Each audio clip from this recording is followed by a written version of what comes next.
Most people think debt is a money problem. It's not. It's a behavior problem. You work hard. You budget. You tell yourself this month will be different. And somehow you end up in the same place. Same balance. Same stress. Same conversation with yourself at 2 in the morning. That's not bad luck. That's a loop. And today I'm going to show you exactly how to break it. 3 laws. Simple math. No motivation required. Just stay with me, because what I'm about to say is going to reframe everything you thought you knew about debt. Let me show you what the loop actually looks like. You get paid. For 1 day, maybe 2, your account looks fine. Then the bills hit. Rent. Utilities.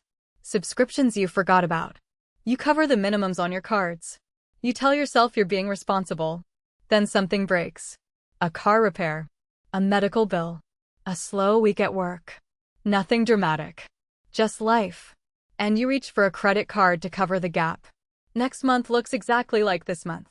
Here's what most people do at this point. They blame themselves. They think, if I just had more discipline, more income, more time, it would be different. But discipline is not the problem. The problem is your system is leaking and you can't see where. Your brain is working against you in ways you've never been taught to notice. When money arrives, you feel relief. That relief loosens something in your chest. And loosened chests spend money. When stress hits later, you feel fear. Fear also spends money. Because buying something, anything, feels like doing something. It feels like control. So you spend when you're happy. You spend when you're scared. The purchase gives you 30 seconds of relief. Then you look at the statement and feel shame. And shame sends you right back to the store. This isn't weakness. This is wiring. Your nervous system learned to use spending as a regulation tool. And no amount of willpower rewires a nervous system. Only structure does. That's what these 3 laws give you. Not motivation. Structure. Rules that work even on bad days. Rules that work especially on bad days. Law 1. Pay yourself first. Every budgeting system you've ever tried started with the same step. Track your spending. Cut the unnecessary. Save what's left. That's the wrong order. Because here's what happens when you save what's left. There is no left. There never is. Life fills the space. Habits fill the space. Emergencies fill the space. And at the end of the month, you saved nothing and you're not even sure where it went. So you flip the order. The moment your paycheck arrives, before you pay a single bill, before you buy a single thing, you move 10% somewhere you won't touch it. Automatically. A separate account.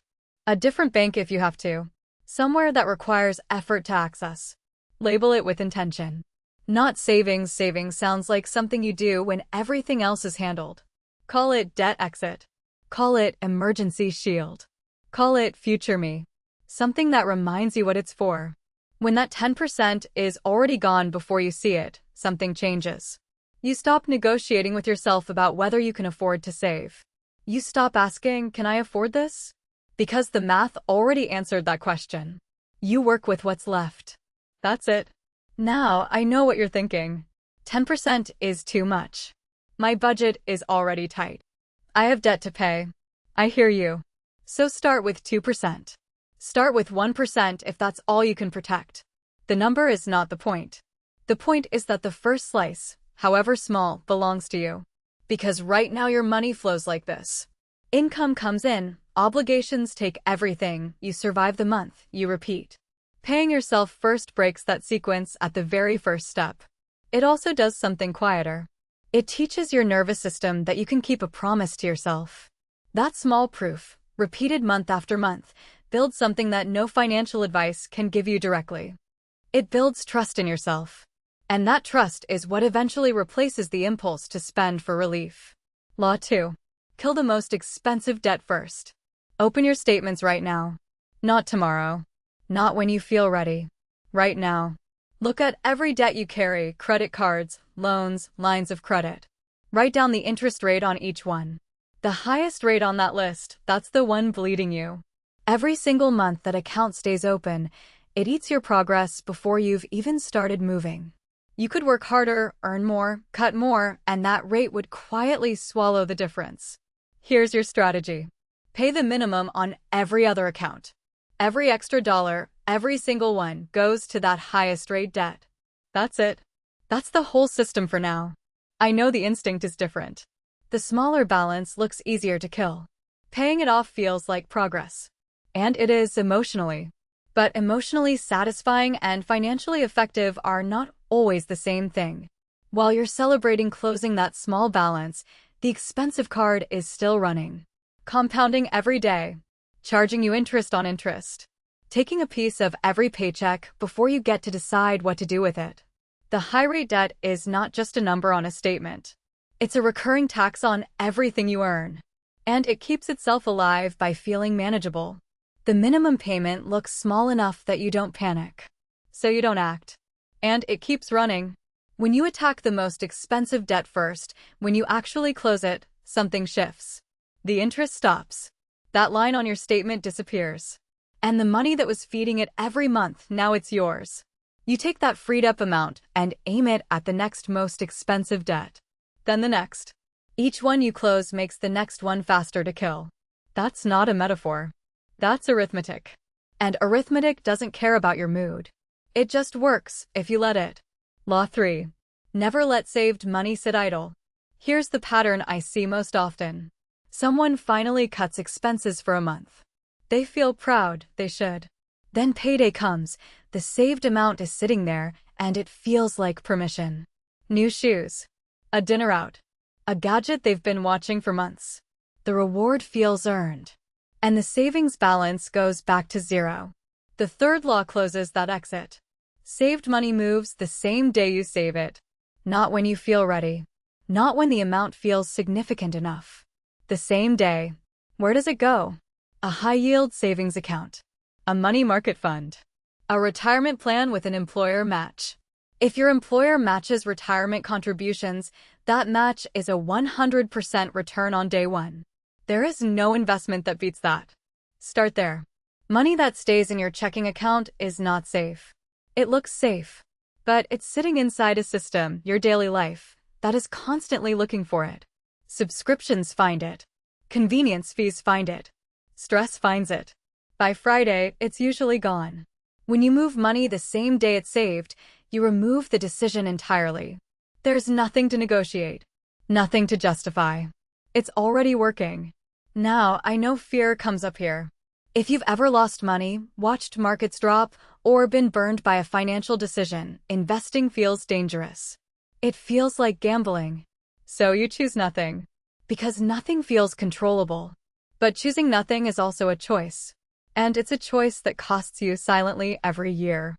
You don't need to find the perfect investment. You need a consistent pipeline from earned money to working money.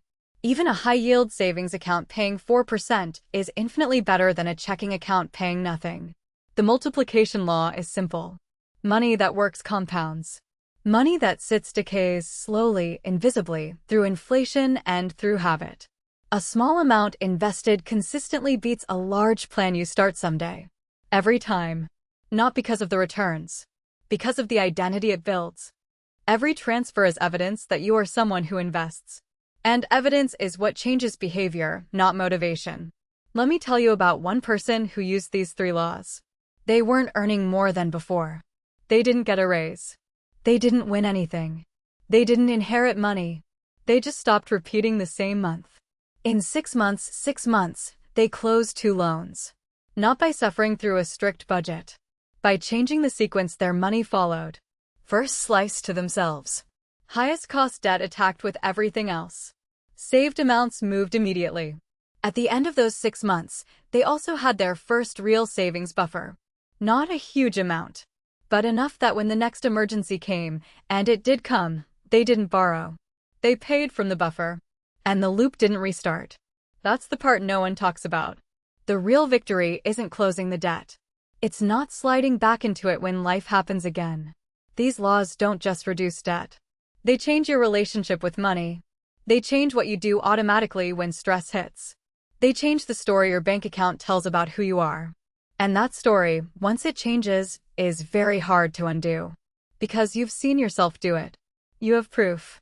So here's where you start. Not next paycheck. Today. Pull up your accounts. Find the highest interest rate. Set up one automatic transfer, even $10, to a separate account labeled with an intention. Those two actions take less than 10 minutes. And they start the sequence. Now drop a comment below. Just one word. Which law hits hardest for you right now? Law 1, paying yourself first. Law 2, killing the most expensive debt. Law 3, never letting saved money sit. Write it down. 1, 2, or 3. Because the one that stings a little, that's your starting point. And if something shifted for you today, if you saw your own loop in any of this, hit subscribe. Next week, I'm going to break down the full cash flow system. The one that makes these 3 laws automatic so you don't have to remember to do them. They just happen. Every month. Even when life gets loud. You've been running someone else's system for long enough. Time to build your own. Thank you for watching. Goodbye.